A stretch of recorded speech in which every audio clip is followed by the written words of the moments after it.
Welcome everybody to another episode of Bill on Bikes. I'm your host, Bill Miko. We're hanging out in my facility, the Motorcycle Garage in Phoenix, Arizona. And what do we have here? 1988 Harley-Davidson Evo engine. And we're going to be discussing what this engine did for the motor company. I'm going to tell you some old stories from back in my Harley days at owning my dealership, and some comparisons as we do the teardown on this, and a little bit of the history of, well, even why I'm tearing this particular engine down and the story behind it, which we'll get into as I'm doing the teardown. I have my hot caffeinated beverage. As a recording of this, it is February 4th, 2026. You can see I have shed the hoodie because it's going to be 84 degrees here in Phoenix today, so I'm pretty excited about that. So nice weather. Let's get this engine torn down, and we'll talk a little bit of history and some of the stories of my Evo Harley days. So let's get going. Join me, shall you? Before I even get going with the disassembly of the engine, let's talk a little bit about the history of the Evo engine and Harley in general. So as many of you know, my father started his Harley dealership in 1975 and we sold out in 2006. So, you know, Shovelheads through twin cams, that's what I was involved with, you know, and V-rods and all that stuff. And of course, today in my shop, we just do a ton of M8 stuff, which is the most common engine we work on now, and twin cams. I still do quite a few Evos, but not as many as I used to. So a lot of them lately have been coming out of mothballs. Guys just don't want to pay the prices for new bikes. They rather, you know, put the money into one of these and get them running. So, and I understand that because the new prices are absolutely crazy. But Evo came out in 1984. This is the engine that literally saved Harley-Davidson. If it wasn't for the Evolution engine, they were done, because that Shovelhead was the biggest piece of crap. And I know there's you diehards out there and Shovelhead this, Shovelhead that. I worked on them every day from 1975 till whenever, because I still had a lot of, even though they stopped making that engine in, what was it, 85? I want to say 85. Yeah, the year after this engine came out. I had nothing but problems, recalls. I would be showing a customer a new bike, starting it for him. He had just purchased it, and it would suck a valve right in front of the customer. Or taking them out of the crate as they've just come off the Harley truck, and there's 3 quarts of oil sitting in the crate in the bag. I mean, just, my life was a nightmare. I actually, had it continued that way, I would have just left, because I don't think I could have dealt with it. It was absolutely horrible. But this is the engine that saved Harley-Davidson. It ran cooler with the aluminum heads and cylinders. You know, the Shovelhead, yes, it had aluminum heads, very antiquated, but it had cast iron cylinders, and those things would just hold so much heat. The pistons were terrible. In fact, when this engine came out, the savior was a Harley engineer who went to the union at the motor company where they were producing the pistons and the engines. And the piston process was very slow, and they weren't very good pistons. We had to run like 2.5 thousandths clearance between the piston skirt and the cylinder wall back in the day. They were noisy. We had a lot of oil blow by. And this engineer said, hey, look, with this new design, we need a new piston, and the union just can't produce them fast enough. So they had to basically work with the union, get permission to go to another piston manufacturer. And they went to a company called Molly, which is a German piston company, very famous, does a lot of F1 pistons and things like that. They were started, I want to say, in 1920 in Germany. Sometimes I've also pronounced it Mall, but the company says Molly. So either way, if it wasn't for that engineer, we wouldn't be here today. And of course, the private guys like Von Veals and Jerry Wilkie and Willie G, these guys got together and purchased the company. And the Eagle Sword alone, I want to say that was what, 1981, somewhere in there. And those, between that and this engine, saved the company. Matter of fact, I'll give you a quick story. I went to Harley factory school back in December of 1980. I think it was December 1st through the 12th. I had worked from 75 to 1980. You know, I'm still in high school at the time, before high school. And Harley gave me 2.5 years of credit, because you were supposed to go have 3 years in a dealership for experience before you could ever go to factory school. But my father pulled some strings with John Davidson, who he was very friendly with, and I was able to go to school. And there were a couple guys there that had gone into a room they weren't supposed to go into, had seen this engine. And I remember Willie G and I think it was Bill Davidson were pissed. They found out who the guys were. They got tossed out of school, obviously, idiots. And all they had to do was, on Juneau Ave, walk out of the second floor where we were at for class, walk around. They had these big glass windows. You could, with a kind of on an angle, because it was an angled ramp, I remember, in the front. And I remember coming home saying, hey, I saw an engine. It had all kinds of hoses and stuff coming out of it, and I don't know what it was. Well, it was this engine. So they only had to walk outside, and they could have seen it, but idiots anyway. And I was there with a bunch of guys from the York plant, and it was kind of funny because they had me scared. I mean, I was only 17 years old, right? I'm on winter break in my senior year in high school. And they're like, yeah, we're going to get you a call, girl. I was like freaking out. It was quite the experience, but they really watched out for me, you know, being a young kid, and they knew I was pretty nervous. So at the time, I think I was one of the youngest to ever go to factory school. So at least that's what I was told. So this is the engine that saved Harley. The Shovelhead is the engine that just about buried Harley.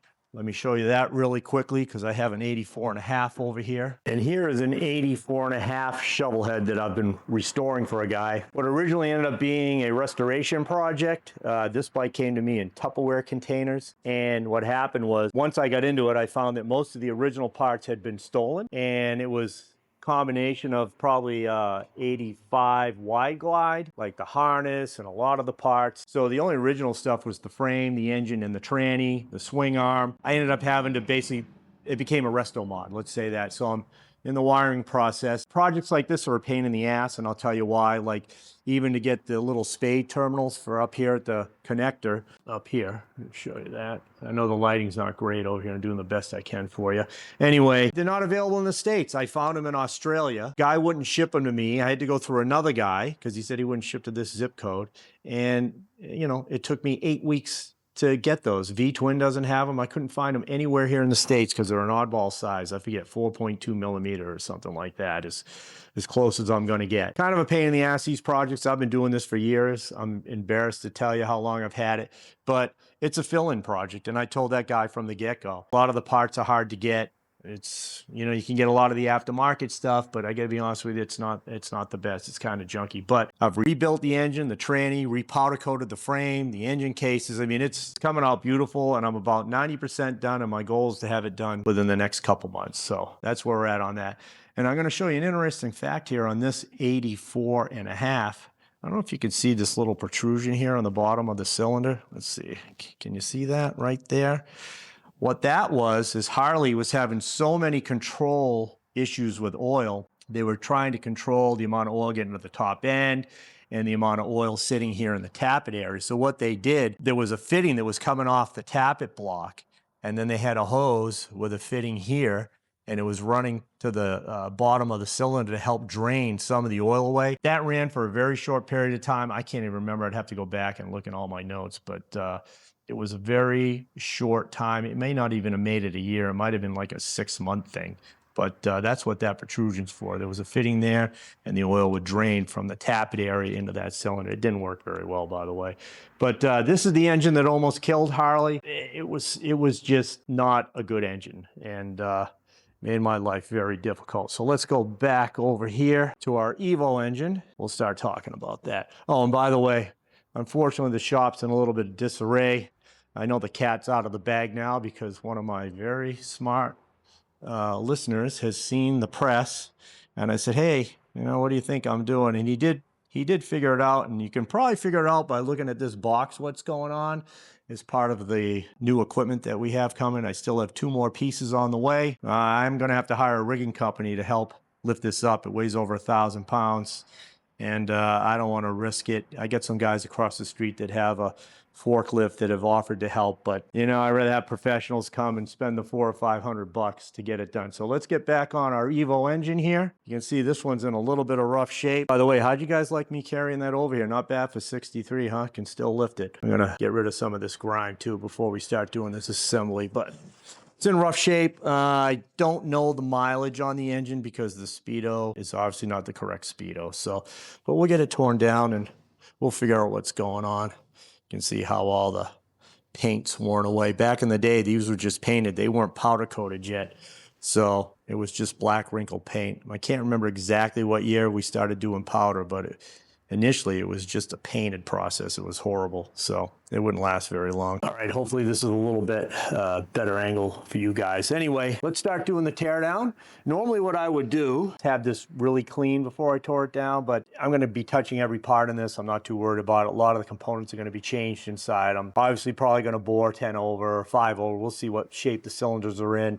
I'll decide if I'm gonna do any performance work, maybe just a mild bolt-in cam, but let's get it all apart first and we'll go from there. Also, when I do a project or any engine teardown, I take these type of containers.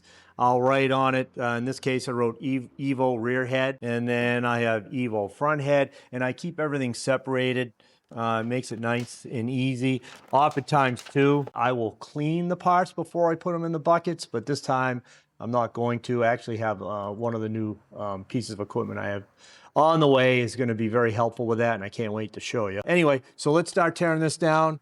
I am going to use, normally I'd like to use my air stuff, but I'm going to try to not make this so loud on you guys that you have to turn the volume down, and see if we can help you that way so I'm not jamming your ears up with the air. Even though I'm still an air guy, I don't necessarily love all this electric stuff, but I know that's the way of the world. Didn't have the proper Allen ready to go. So let's start our tear down. Start with the front rocker box. These have been on here quite a while, so you'll have to tap them usually with a plastic mallet, and then I have a little wedge that I get in here, to plastic wedge to open these up. Now, there were multiple renditions of these rocker boxes, especially this is a crankcase breather, as we call it, and I'll show you that in a little bit. It was the 93, I think, and later went to the head breathers, so they breathe through the rocker boxes and then through the head into the air cleaner. That was basically because of the EPA, but it was really a better setup than the twin cam. That's all the twin cams ever have had. But remove our gaskets here, and I'm just gonna toss this stuff, and let's do the rear rocker now. I like to loosen these in a cross pattern, just a little quick, just to break the bolt. And I have a lot of other work waiting. I'm literally booking out into March, if you can believe that. Just crazy how busy this business is. Way too busy for one guy, quite honestly.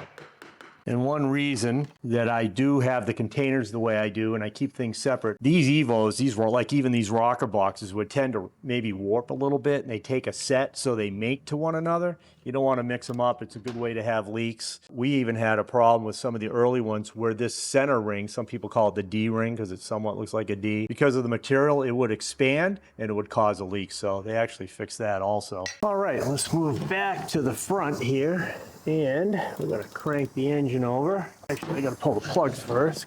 Yep, they're still in here. Some old auto lights in here. Let's see what they look like. Not too bad. It looks like it was running pretty rich, but really not oily. So not too bad. Okay, now we can crank her over.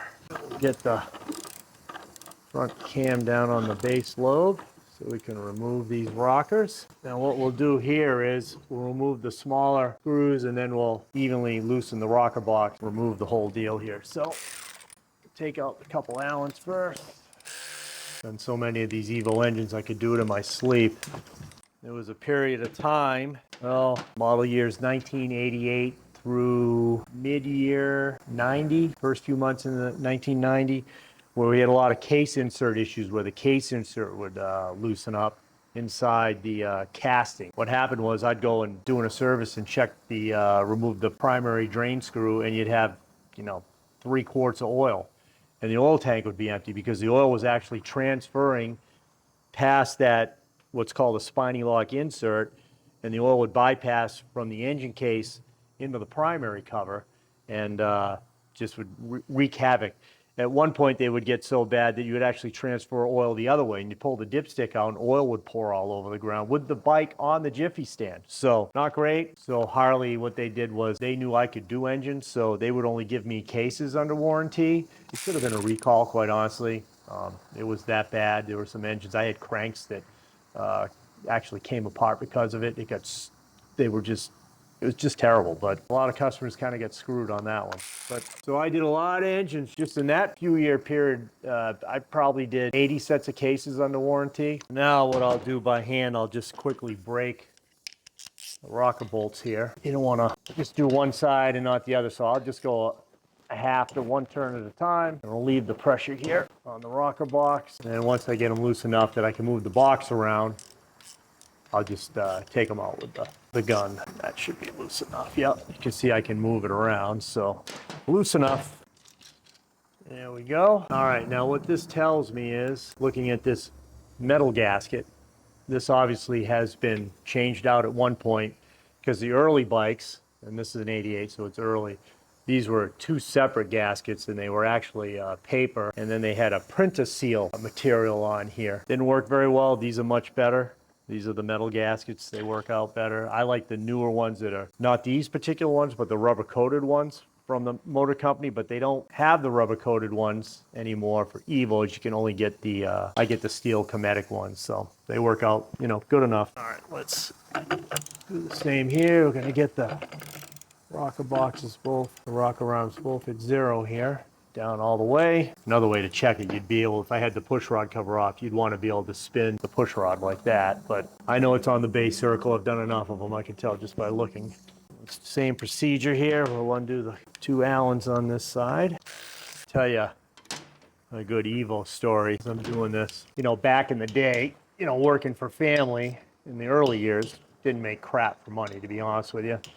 Remember, I built my first home. I mean, I lived at home till I was like 25. I think I moved out 25, 26. Bought a piece of property, built my first home, and, you know, moved out, luckily. But the days prior to that, living at home, you know, I'd get home around 8 o'clock at night or whatever. My father would be like, have you figured the problem out with that bike yet? It was brutal. I mean, the stress. I don't miss those days. But so what I used to do is I did a lot of side work. I had customers who would want me to do custom bikes. You know, we really didn't have a lot of time for that in the shop. I ended up doing it anyway. My father would be pissed, but I owned 1/3 of the company, so it didn't really matter, and I didn't, you know, care what he said, to be honest with you. We did not get along. Matter of fact, if you've watched Orange County Choppers, which I know a lot of you have, the only difference between my family and that family is a family meeting was a fist fight, and we had multiple fist fights in front of customers. You can, I'm sure maybe some of my guys that remember the old days can comment on this video if you watch.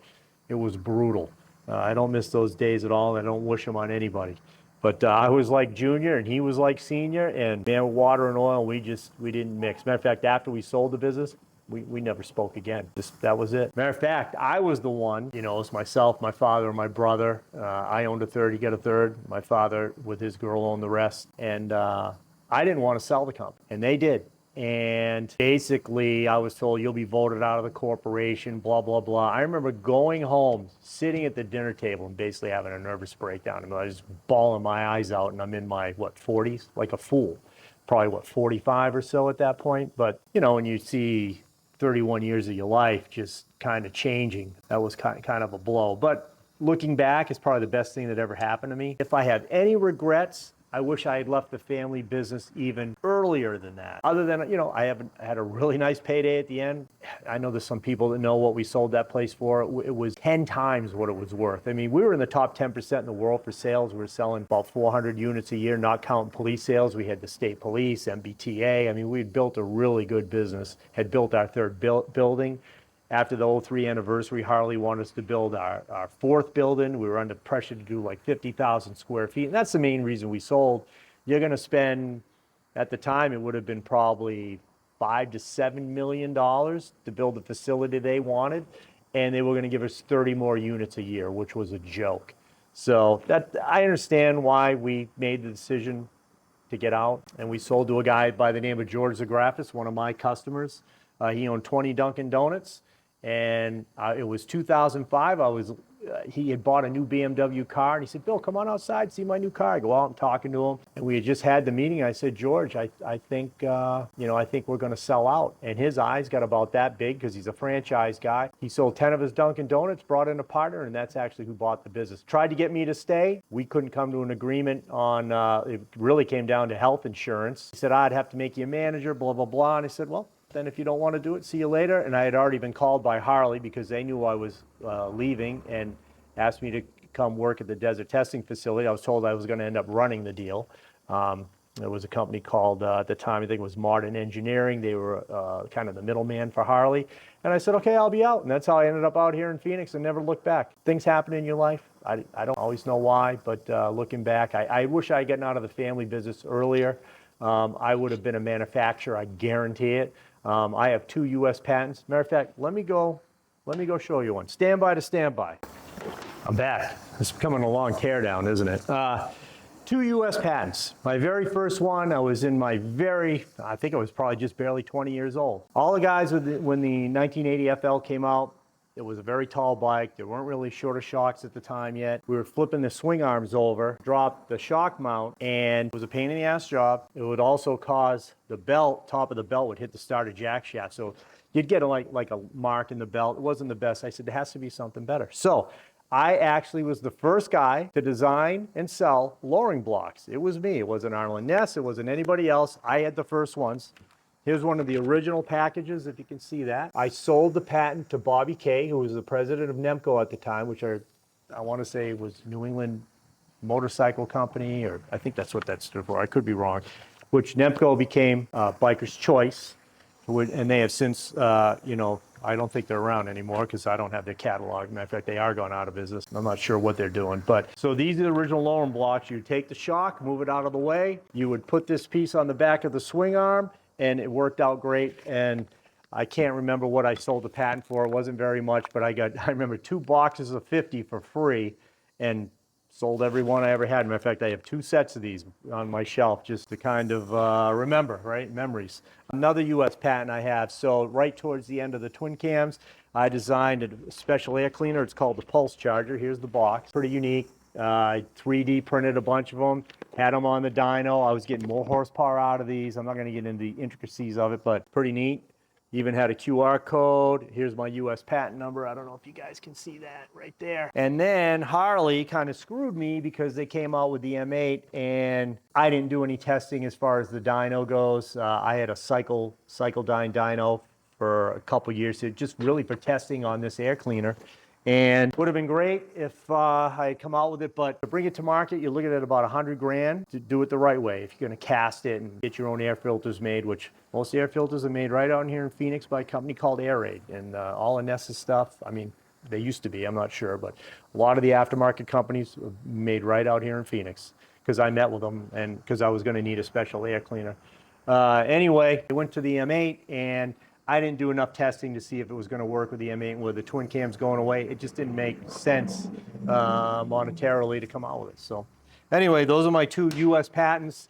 Again, I guarantee you I would have been a manufacturer had I had the chance to do this all over again. But that would have been another thing had I continued to work at my old dealership. What did I do with my 1/2 inch? Losing my mind, guys. Here it is. Had I continued to work at the old dealership, you go from being an owner to working for somebody else. Since then, they ran the company into the ground, a 31-year-old company that we did great with. Ran it into the ground, sold it, and it's been sold a few times as far as I know. It's, I don't know how they're doing today, but I know Harley was, and they still haven't built a new building. Harley was pressuring us, so I don't know how they get away with that, but they did. And I'm glad I'm not in the actual Harley business anymore. I will tell you that. Being a dealer, I've actually been offered a couple partnerships. They would have been in different places in the country. No interest in it. Just, I'll stick to my little shop here in Phoenix and be quite happy. All right, we'll pop this rocker box up. Rid of our gasket. Now, back in the day, these used to be colored purple, blue, yellow, green, if I remember correctly, because they were different lengths. Then they just went to different bands on the exhaust and the intake so you wouldn't mix them up. But we used to have a special tool that went in here and would measure the length, but that's long gone, and I won't be actually reusing these, so I'm not too worried about it. Normally, I would mark these with an arrow up and right on either front, rear exhaust, vice versa, because these parts tend to wear to one another, and if you want a quiet engine when you put it back together, you're going to want to mate the parts. But I'm going to be changing a lot of these parts like the push rods and the cam and things like that, so I'm not going to have to mark it. All right, so with that said, now we can pull the heads. Before I do that though, I'm just going to pop off the push rod covers. And to do this, I just use a screwdriver and very easily they just pop right off. But there's guys out there, oh, there's a special tool. No, I've done it all these years without a special tools. Flat blade screwdriver works great. And I get in a lot of questions too about my forensics business and how I get into that. And I'll tell you a quick story. I had a customer, this is when Harleys had just come out with the Morelli fuel injection. And I had a guy who was riding with his buddy and actually got in an accident, hit a guardrail, went over the rail and impaled himself on a tree and passed away. Prior to that, I had changed the ECM. It had, if I remember correctly, it was a 7700 code back in the day. That means it's just you had to replace it. I could be wrong on that code, but I'm thinking that's what it is. Anyway, had to replace it. And I'm going to pull out the middle O-ring, make sure the wash is in here in the spring, and we'll also get rid of the lower O-ring. There's a washer here which goes between the tappet block and the tappet block and the O-ring. The O-ring sits on top of that. I recently had shown you, I think it was in one of my videos, might have been the shorts, where a guy had put those in reverse, and that's just not right, but whatever. And by the way, I apologize for some of the shorts. I know they're not great quality. I'm just in the shop on my phone, just trying to put something out there for you so you know I'm still alive, still working, and you know, I can't always do these videos at times because, hey, it's a compressor. I can't always do the videos. I'd like to do one every week if I could, but I'm just so busy and it's time consuming to do this. But I like doing the content, putting it out there for you guys. So anyway, where was I? So my customer impales himself on a tree. Awful way to go, right? I'm thinking, man, did I kill this guy? Did I do something wrong? Did I miss something? So insurance company gets us an attorney. You get a guy which is considered an expert. Well, the guy we had as an expert was a joke. He didn't know shit. And I'm doing all the work. So basically what I had to do is go in at the time with the tool, what was called a scanalyzer, pretty basic tool. We could only pull, you know, very basic codes out of the ECM back then. And it was also used for reprogramming the ECM. We used to have this cartridge. You'd put it in it and you'd download the information into the ECM and you'd have like a stage 1 download. You couldn't do a lot with the Morellis back in the day. Not like today with the new ThunderMax setup that we have that I purchased from Zippers, and you can go look at older videos of that setup, which works great. But anyway, so we go through all this. I go to the inspection. We hook a scan tool in, put a new battery in the bike. There's no 7700 code. There weren't any other codes. I'm out. At that point, we're safe. But I was intrigued at the whole process, watching the engineers and everything that went on. So I've had accident reconstruction at Northwestern, and it's always something I wanted to get into. And I just figured it out the other day. Since 2011, I think, when I started it. In fact, I had an attorney ask me from Harley one time, what do you got against Harley-Davidson? And I'm like, nothing. Harley-Davidson's given me a phenomenal life, and I wouldn't change it for anything. It's been great. But sometimes manufacturers make mistakes, and I'm there to help people understand what happened, and you know, basically what's called the trier of fact. I'm there to help with that, and that's what I do. It's not for everybody. It's a ton of work. I mean, some of the reports I write they're literally, you know, over 100 hours, 150 hours. I look at thousands of pages of documents, a lot of stuff I can never talk about because I have to sign non-disclosure agreements. And it's very stressful. I have multiple cases going now. It's something, but I've had cases that have returned a lot of money for people. And these are people that have wrongful death or brain damage or can never work again. So I feel I'm giving back for all the years in this industry, and you know, it works out for me. And getting back to that case, well, when it was all said and done, and basically what had happened was they had brought a case forward because they found out Harley had a key switch recall. And what happened was Dow Corning had put the wrong dielectric grease in the switch, and then the switch is sealed. Well, it would solidify. And there's just a couple little, I want to say, pins that come up, electrical connectors, and you had a barrel in there. When it comes by, it makes the connection. Well, it would solidify over those connectors, and you would lose power going down the road. And they thought they had a suit. Of course, we get pulled in as the dealer because I had worked on that ECM. Come to find out, and Harley knew this all along, that the switch had actually been changed on the line. So they would have thrown us under the bus had they, you know, been able to, because that's what they do. I've seen that many times. So actually the case ended up going away. The statute of limitations had run out. And what happened was, about 2 years later, his friend that was riding with him told us the truth what happened. They were coming from a bar up near Boston.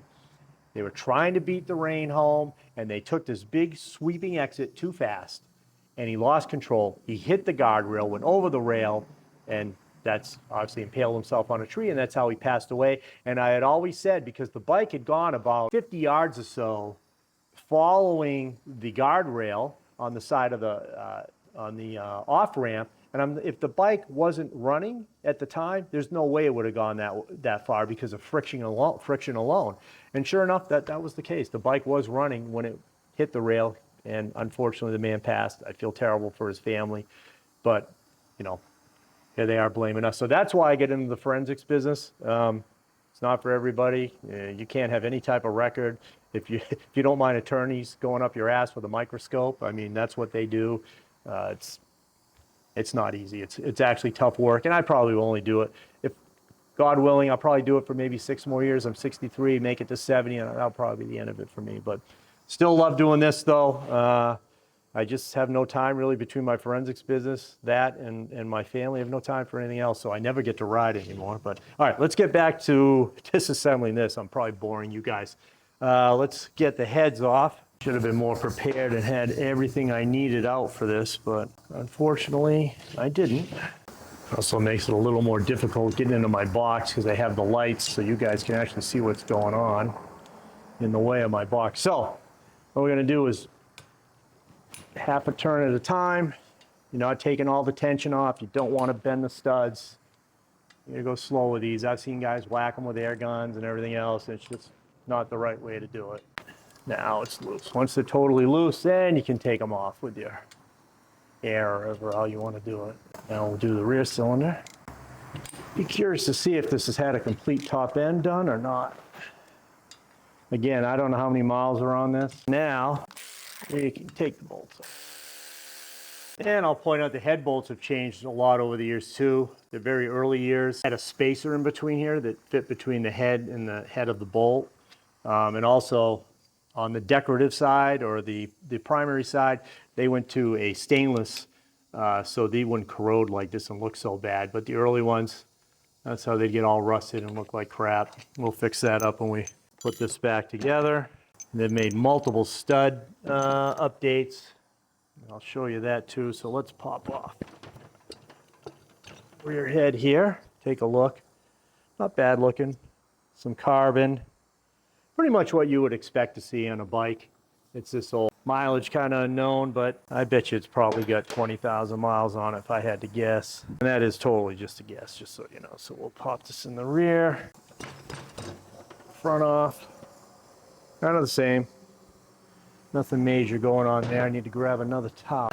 I don't want to take a chance on marring the surface of either the rocker or the head gasket. So we'll just set that in there gently. Now, let's talk head gaskets real quick. Over the years, we had multiple renditions of head gaskets with Evos. The very early stuff, we couldn't keep head gaskets in these bikes. These are the later ones, and they had changed materials probably 3 or 4 times, the very early ones. If you didn't warm that engine up, you'd blow head gaskets left and right. But once we went to the newer material, it actually worked out pretty well. There's like a graphite or something like that in here, and they changed the what we call the fire ring area here. It's not like a Shovelhead would have a ring that came up, basically the inner cylinder sleeve, and it would help protect some of that flame from hitting the gasket. Evos don't have that, so it's built into the head gasket. So that was new for us too, back in the day. Now another thing I do normally, and you know what, I think I will do it just in case I end up reusing these pistons, standby to standby. I have a letter punch set, and I will always mark the cylinders and the pistons. So a little F for front, and I will also tap that onto the cylinder right here, gently. And I'll do the piston also, just a little tap. Because what happens is these are famous for, they'll warp, they'll take a set. It probably doesn't matter anyway, because what I do is I always machine the bases, because They can be out 3 to 5 thousandths just over time, which is very common. We also had issues back in the day where the actual liner would shift in the cylinder. It would start moving around and cause all kinds of head gaskets issues. But probably wasting my time doing this, but it's an old habit. Good enough. Okay, so I'm gonna pop the cylinder off here. And I'll just put this here so it drops in the lower end. Again, not that it really matters because we're gonna disassemble this whole thing.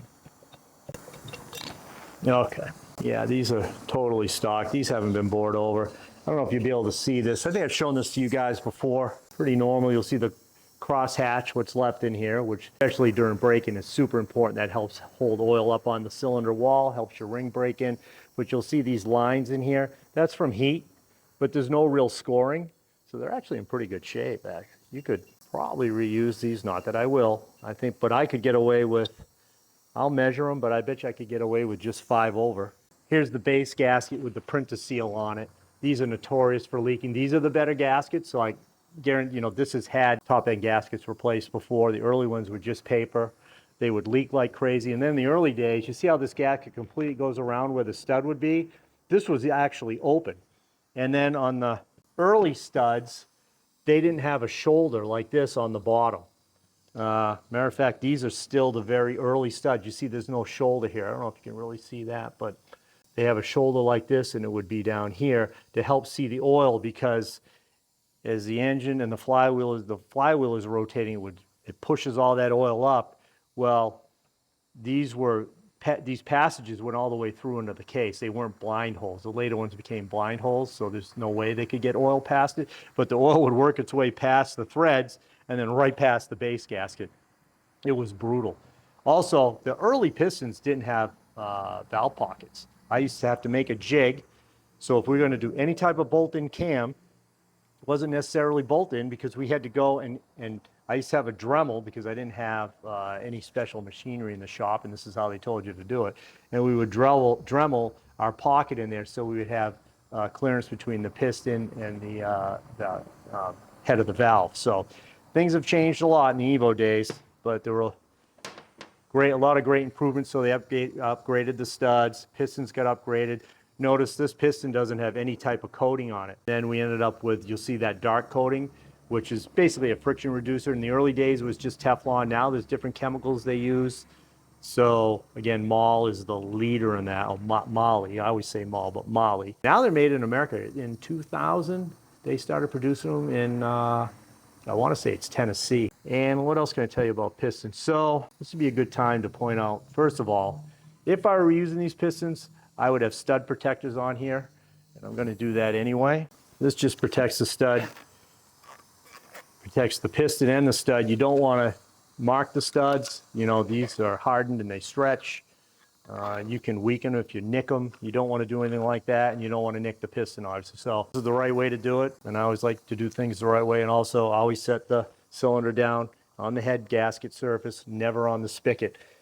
You can get away with it a little bit more on like a early twin cam. The spigots are so thick, but this is the best habit.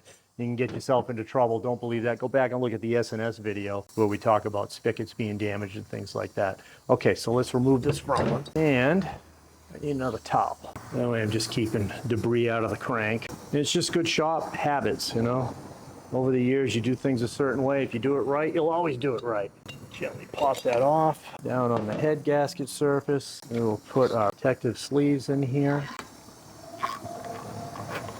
Like that. That piston, man, they look really good. They look really good. So there's a little more scoring in this cylinder, but not bad.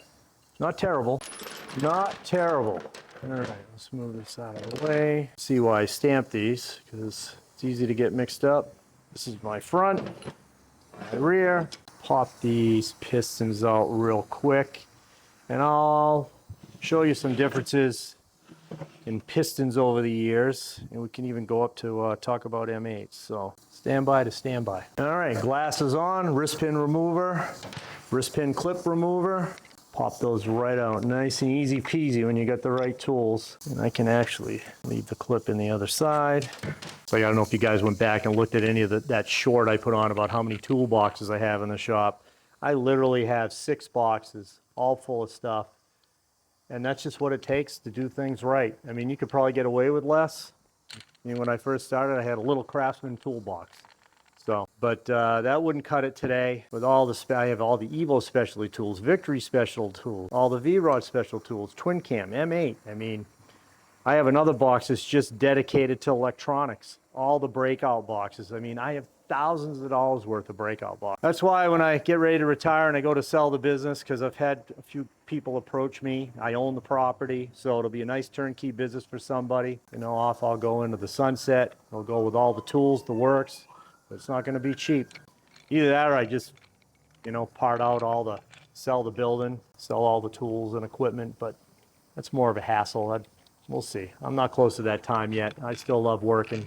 And God willing, if I can stay healthy, that's what I plan on doing. So this actually, these pistons, I'll tell you right now, have been changed. These are not the factory pistons. Molly always has their stamp in here, and these have been changed. So I don't know if they went oversized or not. I would have to take the carbon off of this. I have a feeling maybe they are over.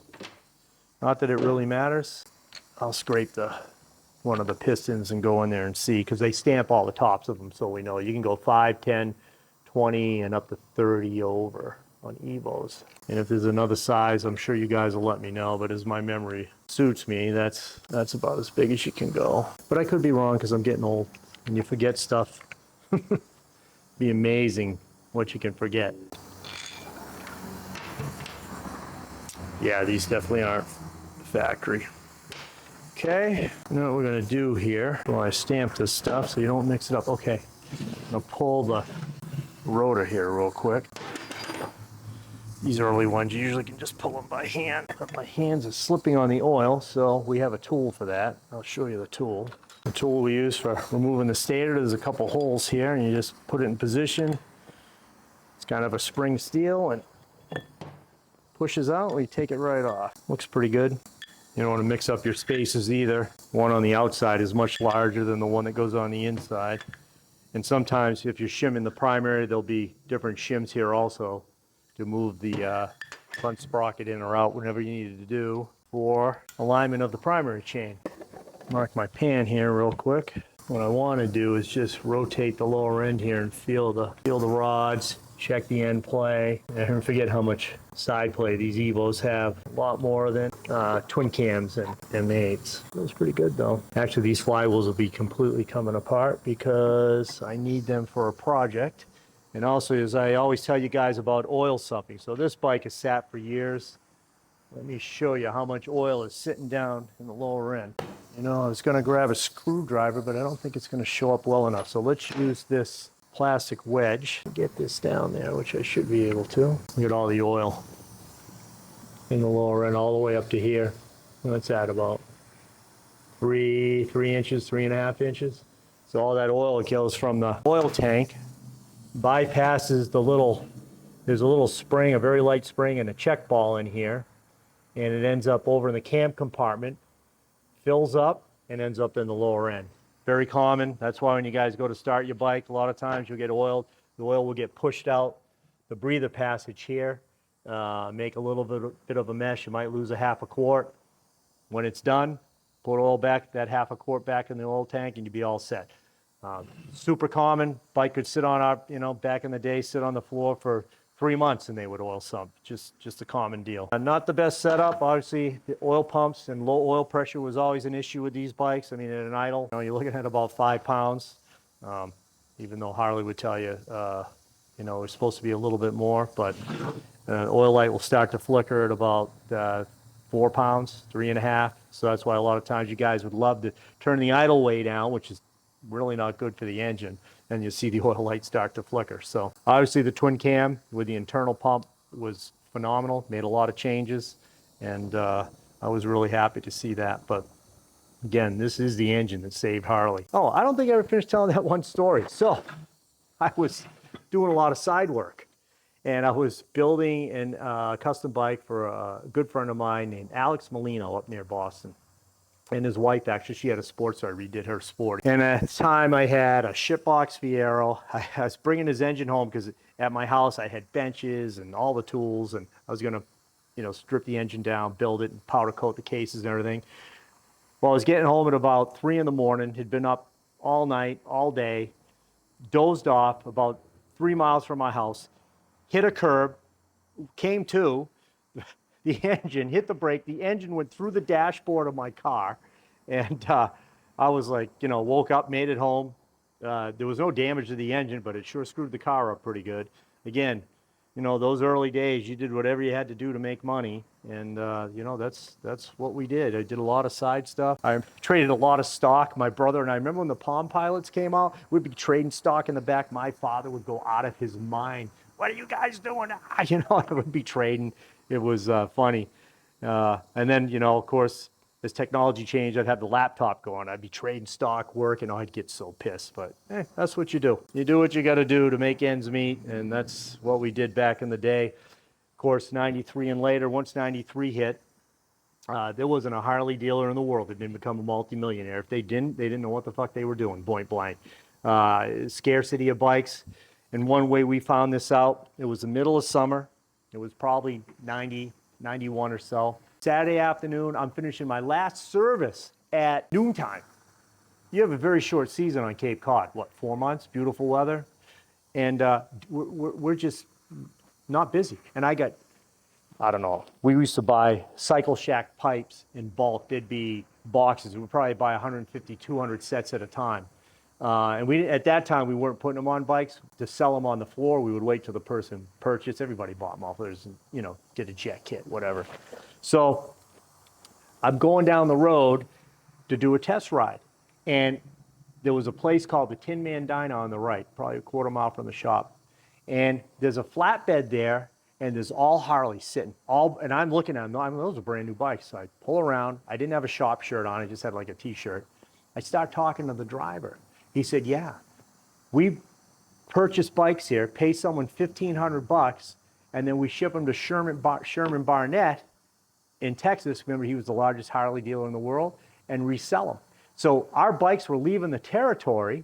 We're making money on the sales, but you didn't have any service or any accessories because our bikes were being stolen, basically. As a matter of fact, there was one time a bunch of our bikes ended up because they went to Sherman's.